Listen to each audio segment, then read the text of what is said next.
As I walked down the dimly lit street, the towering silhouette of an old building loomed ahead, casting an eerie shadow that seemed to stretch out and engulf me. Curiosity mingled with a hint of apprehension as I approached. The building stood abandoned, its windows boarded up, and its once grand facade now worn and weather-beaten.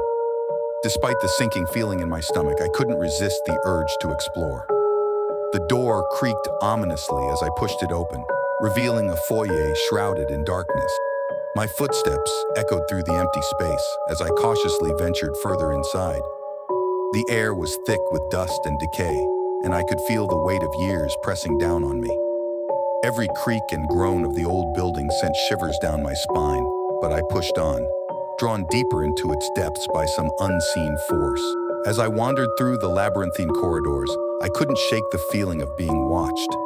Shadows danced in the corners of my vision, and strange whispers seemed to fill the air. I told myself it was just my imagination running wild, but deep down, I knew there was something more sinister at play.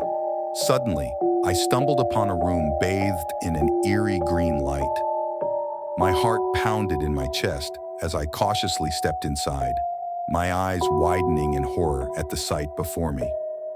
Rows of jars lined the shelves, each containing a grotesque specimen suspended in murky liquid. I recoiled in disgust, bile rising in my throat as I realized what I had stumbled upon. This wasn't just an abandoned building, it was a forgotten laboratory, a place where unspeakable experiments had been conducted in the name of science.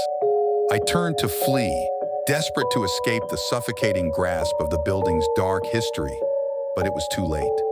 The door slammed shut behind me with a deafening crash, sealing me inside with whatever malevolent force lingered within.